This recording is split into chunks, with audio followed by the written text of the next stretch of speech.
ఛానల్లోకి స్వాగతం. ఈరోజు ఈ వీడియోలో మనం కన్యా రాశి వారి యొక్క జీవితం గురించి తెలుసుకుందాం. ముఖ్యంగా మీ జీవితంలో చావు దెబ్బ పడబోతోంది. అతను మీ మిత్రుడే, ఆలస్యం చేయకండి, లేదంటే రోడ్డున పడతారు. అయితే మీ మిత్రుడి వల్ల మీకు పొంచి ఉన్నటువంటి ప్రమాదం ఏంటి, అలాగే ఈ యొక్క కన్యా రాశి వారి యొక్క జీవితంలో ఎటువంటి సమస్యలు వీరు ఎదుర్కోబోతున్నారు, ఈ పూర్తి అంశాలు అన్ని కూడా ఈరోజు ఈ వీడియోలో వివరంగా తెలుసుకుందాం. మీరు అనుకున్న పనులు కాక బాధపడుతున్నారా? శ్రీ కొమరవెల్లి మల్లన్న స్వామి జ్యోతిష్యాలయాన్ని సంప్రదించండి. ప్రేమించిన వారు దూరం కావటం, భార్యాభర్తల మధ్య సమస్యలు, డబ్బు సమస్యలు, కోరుకున్న వ్యక్తి దగ్గరికి రాకపోవటం, వ్యాపారంలో నష్టం రావటం, చదువు, ఉద్యోగ సమస్యలు, ఇంకా ఎటువంటి సమస్యలు ఉన్నా తీరని సమస్యలకు కూడా ప్రత్యేకంగా శ్రీ మల్లన్న స్వామి ఆశీస్సులతో జ్యోతిష్యం చెబుతున్నారు. దూరంలో ఉన్నవారు ఫోన్ లేదా వాట్సాప్ ద్వారా సంప్రదించండి. Phone number 8897741766. వీడియోలోకి వెళ్లే ముందు మా చిన్న రిక్వెస్ట్ ఏంటంటే, ఇదివరకు మా ఛానల్ ని సబ్స్క్రైబ్ చేసుకోనట్లయితే సబ్స్క్రైబ్ చేసుకోండి. అలాగే పక్కనే ఉన్న గంట సింబల్ మీద ఆల్ అప్డేట్స్ ని క్లిక్ చేయండి. అప్పుడే మేము అప్లోడ్ చేసే ప్రతి వీడియోకి మీకు నోటిఫికేషన్ అనేది వస్తుంది. ఇక వివరాల్లోకి వెళ్తే కనుక, కన్యా రాశి అనేది రాశి చక్రంలో 6వ రాశి. ఉత్తర 2, 3, 4 పాదాలు, హస్త 1, 2, 3, 4 పాదాలు, చిత్త 1, 2 పాదాల్లో జన్మించిన వ్యక్తులు కన్యా రాశి కిందికి వస్తారు. ఈ రాశ్యాధిపతి బుధుడు.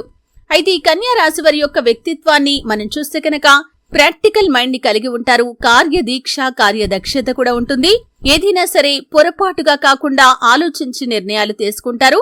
తొందరపడి ఏ నిర్ణయాలు తీసుకోరు. కానీ కొన్ని సందర్భాల్లో ఆవేశం ఎక్కువగా ఉంటుంది. ఇతరులు రెచ్చగొడితే రెచ్చిపోయే స్వభావం కారణంగా జీవితంలో వీరికి వీరే కొన్ని సమస్యలను కూడా కొని తెచ్చుకుంటారు. అయితే మీ జీవితంలో మీకు చావు దెబ్బ పడబోతుంది. జాగ్రత్తగా ఉండాల్సినటువంటి పరిస్థితులైతే కనిపిస్తున్నాయి. మీ స్నేహితుల్లో ఒకరి వల్ల మీరు మోసపోయే ప్రమాదమైతే కనిపిస్తుంది. చాలా జాగ్రత్తగా ఉండాలి. వారు మీకు చాలా క్లోజ్ గా ఉండే స్నేహితులు కావచ్చు, కేవలం పరిచయం ఉన్న స్నేహితులై కూడా ఉండొచ్చు. వారి వల్ల మీ జీవితంలో ఒక సమస్య మీకు పొంచి ఉంది. ఆర్థికంగా నష్టపోవచ్చు, లేకపోతే కనుక మీ పరువు ప్రతిష్టలకు భంగం కలిగే విధంగా మీపైన ఒక నిందను మోపటం కానీ, ఒక ఆరోపణ చేయటం కానీ వారు చేస్తారు. లేకపోతే ఇతరులతో చేయిస్తారు. ఇటువంటి ప్రతికూలత, ఇటువంటి పెద్ద సమస్య మీ జీవితంలో అతి త్వరలో మీకు రాబోతుంది. చావు దెబ్బ పడబోతుంది.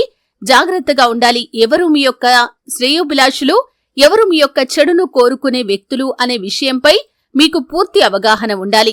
మీరు అటువంటి వారు, అంటే మీ జీవితంలో మీ చెడును కోరుకునే వ్యక్తులు ఎవరైతే ఉన్నారో వారిని దూరం పెట్టడమే చాలా ఉత్తమం. అలాగే ఎప్పుడు కూడా మీ పక్కనే ఉంటూ మిమ్మల్ని ప్రోత్సాహపరచకుండా నిరుత్సాహపరిచే వ్యక్తులతో కూడా మీరు స్నేహం చేయకూడదు. వారి వల్ల కూడా మీ జీవితంలో అభివృద్ధి అనేది కుంటుపడుతుంది. వారు ఎదగరు, ఇతరులను ఎదగనివ్వరు. అటువంటి వ్యక్తులతో స్నేహం చేయటం ద్వారా కూడా మీకు ఎటువంటి ప్రయోజనం అనేది కూడా ఉండదు.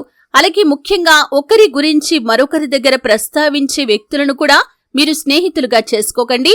అటువంటి వారి వల్ల కూడా మీకు ప్రమాదాలు పొంచి ఉన్నాయి. చాలా జాగ్రత్తగా ఉండాల్సిన పరిస్థితులైతే కనిపిస్తున్నాయి. మీ దగ్గర మరొక వ్యక్తి గురించి చెబుతున్నారంటే మరొక వ్యక్తి దగ్గర మీ గురించి కూడా చెబుతున్నారు అనే విషయాన్ని మీరు అర్థం చేసుకోవాలి. అటువంటి వ్యక్తులను దూరం పెట్టినట్లయితేనే మీ జీవితంలో మీరు సక్సెస్ ని పొందుకోగలుగుతారు. అలాగే మీ జీవితంలో మీరు శుభ ఫలితాలను పొందుకోగలుగుతారు. కాబట్టి మీకు పొంచి ఉన్నటువంటి సమస్య నుండి బయటపడటానికి ఇక ముందైనా సరే మీరు జాగ్రత్త పడండి. శివారాధన ఖచ్చితంగా చేయండి. మీకు పొంచి ఉన్నటువంటి ప్రమాదం నుండి మిమ్మల్ని కాపాడమని ఆ బోలా శంకరుణ్ణి వేడుకోండి. అలాగే ఇక ముందైనా సరే మీరు గుణపాఠం తెచ్చుకొని మీ జీవితంలో మీకు పొంచి ఉన్నటువంటి ప్రమాదాలు మీ దరిదాపుల్లోకి రాకుండా ఉండటానికి ఆ శివ భగవానుణ్ణి ఆరాధించడంతో పాటు మీ జీవితంలో మీరు స్నేహం చేసే వ్యక్తులపై మీకు పూర్తి అవగాహన ఉండాలి. మీరు ఏదైనా సీక్రెట్ వారితో చెప్పినప్పుడు ఎటువంటి పరిస్థితుల్లో కూడా వారు బయటి వ్యక్తుల దగ్గర రివీల్ చేయరు అనే పూర్తి విశ్వాసం మీకు ఉంటేనే ముందడుగు వేయండి. అటువంటి వారితో పర్సనల్ విషయాలు షేర్ చేయండి. లేకపోతే మీ యొక్క పర్సనల్ విషయాలు ఎవరితో కూడా చెప్పకూడదు. ఈ విధంగా జాగ్రత్తలు తీసుకుంటేనే మీ జీవితంలో మీకున్నటువంటి దరిద్రాలు, బాధలు, దుఃఖాలు అన్నీ కూడా తగ్గుముఖం పడతాయి. ఎందుకంటే వారి వల్లే ఇదివరకు కూడా మీ యొక్క జీవితంలో చాలా సందర్భాల్లో చాలా రకాల కష్టాలు వచ్చాయి. ఇక ముందైనా మీరు కళ్ళు తెరిచి అటువంటి వ్యక్తులను దూరం పెట్టడం చాలా ఉత్తమం. ఆలస్యం చేస్తే కనుక మీరు రోడ్డు మీద పడే అవకాశాలు కూడా మీ యొక్క జీవితంలో కనిపిస్తున్నాయి. అయితే కన్యా రాశి వారు శివారాధనతో పాటు విష్ణు భగవానుణ్ణి కూడా ఆరాధించండి. అలాగే మీ శక్తి మేరకు గోమాత సంరక్షణ కోసం ఏదైనా సహాయాన్ని చేయండి.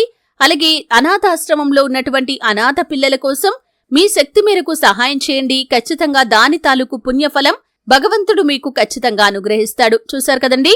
వీడియో నచ్చితే ఖచ్చితంగా లైక్ చేయండి. మరిన్ని మంచి మంచి వీడియోల కోసం ఇప్పుడే మా ఛానల్ని సబ్స్క్రైబ్ చేసుకోండి.